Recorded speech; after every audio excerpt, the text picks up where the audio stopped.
যেতে হবে। এর জন্য দায়ী কে? এই প্রশাসন, আর এই প্রশাসনের সিলমোহর নিয়ে দালাল। দালালি যেখানে করবেন করেন। বীরভূম ডিস্ট্রিক্ট আর এই রাস্তার উপর সিস্টেমের বাইরে দালালি করলে মেনে নিব না। বহু কষ্টে এই পাহাড় আর এই পাহাড় শিল্পের সাথে জড়িত প্রত্যেকটা মানুষের রুটি রুজির কথা আমরা ভাবি। আজ আপনারা ডাকাতির উদ্দেশ্যে কাজ করেন না।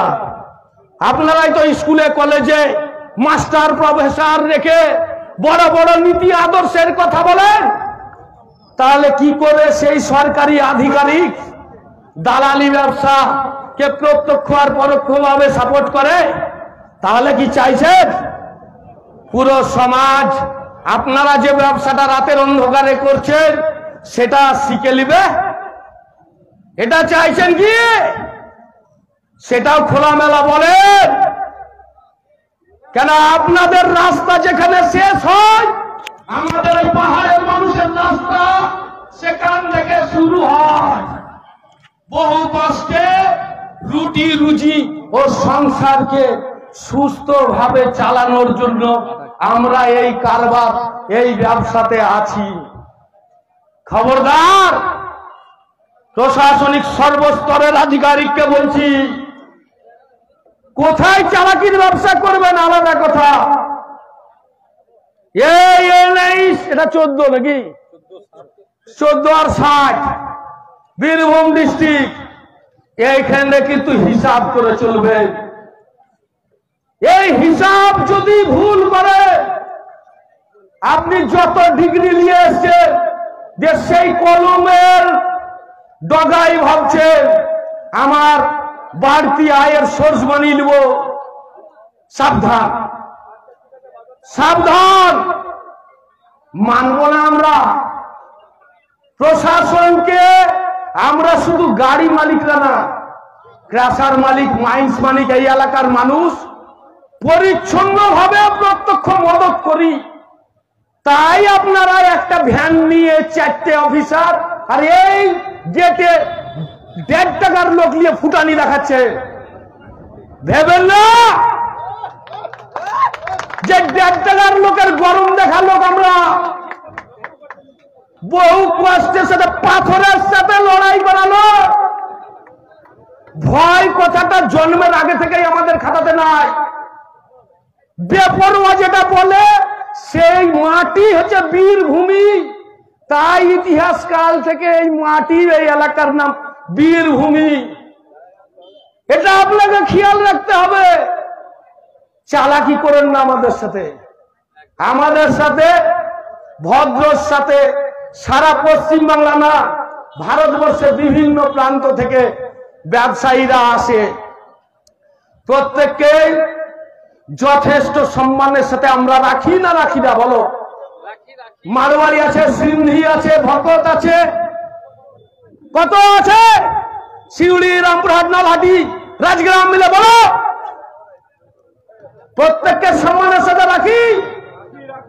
তার মানে আমরা অতিথি পরায়ণ, আমরা সম্মান দিতে জানি। কিন্তু ভেবো না কোন আগরওয়াল मतलबी করবা। बंदा जिंदा है तो जिंदा नजर आना जरूरी है। बहुत सियाना गिरी करो ना। सियानार साथे लड़ाई करार जन्यई आमरा तैरी हयेछि। एकबार যদি ভেবে নেই যে ব্যবসা কারবার করতে যদি এতই কষ্ট হয়, তোমাদেরকে জঙ্গলে গিয়ে আমাদেরকে খাবার দিয়ে আসতে হবে। কি গো? জঙ্গলে গিয়ে খাবার দিয়ে আসতে হবে কিনা? তাই প্রত্যেককে অনুরোধ করছি, মহাত্মা গান্ধীর অহিংসা নীতি এই সমাজ, এই এলাকার মানুষ, এই এলাকার আদিবাসী সম্প্রদায়, সর্বস্তরের মানুষকে আমাদের বোঝানো হয়েছে, বুঝেছে, প্রশাসনও বুঝিয়েছে, তাই আজ সুস্থ পরিবেশ আছে। তাই বলে কেউ চালাকি করে এই পরিবেশটাকে নষ্ট করো না। অনেক কষ্ট হয়েছে, বহু ছেলের ক্ষয়ক্ষতি হয়েছে। এই পাঁচামিতে লেবার ইউনিয়নের আমারই ভাই সিরাজুল বলে নাকি গো, তারও রক্ত গিয়েছে, লেবার ইউনিয়নে ছিল কি গো। হ্যাঁ, তো শুনো, এই পাহাড় আর পাহাড়ের পরিবেশের সাথে আমাদের যে আন্তরিকতা, অতিথি পরায়ণতা আছে, আমি প্রশাসন থেকে শুরু করে সর্বস্তরের মানুষকে বলবো, আপনারা সংযত হন, না তো রাতের অন্ধকারে 50টা লোক নিয়ে উমাস্তানি সহ্য করার লোক আপনারা, উমাস্তানি সহ্য করার লোক আমরা না। এই ডাকাতি ব্যবসা আমাদেরকে শিখায়েন না।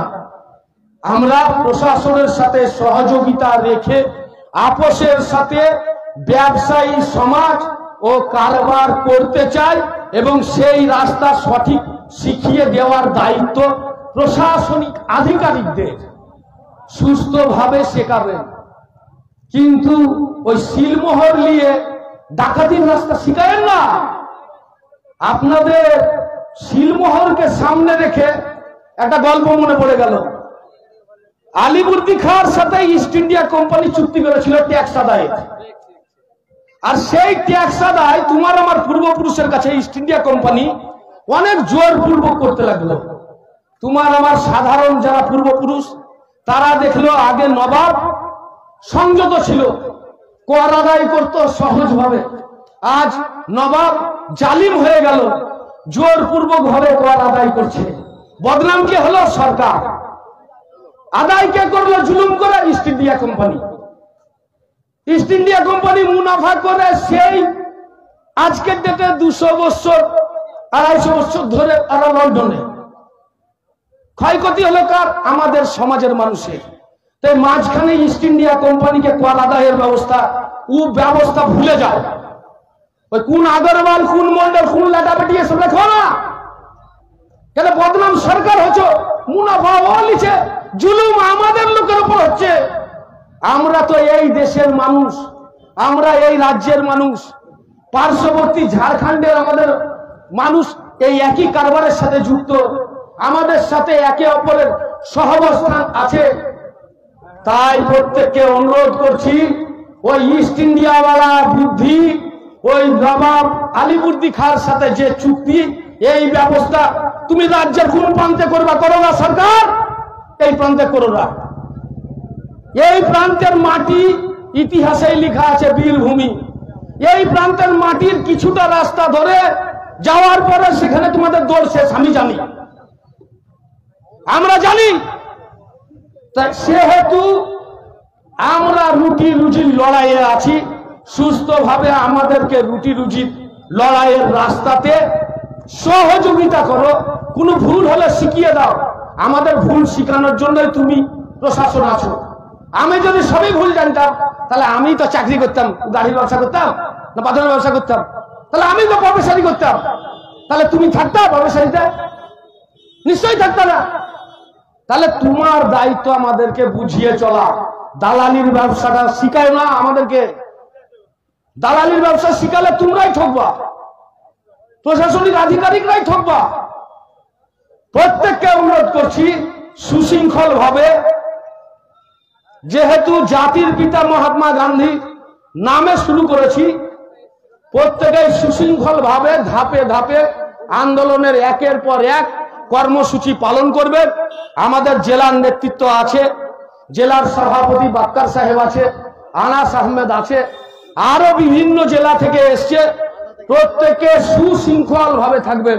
মালদা, মেদিনীপুর, মুর্শিদাবাদ সবাই এসছে। বহরমপুর, মুর্শিদাবাদে আমি নিউটন, এটা মাথায় মনে রাখো। এখানে রহমান নামে ছিল। এই এরিয়া আমার দাদুর কাছ থেকে শোনা, আমার পূর্বপুরুষরা খেতে পেত না।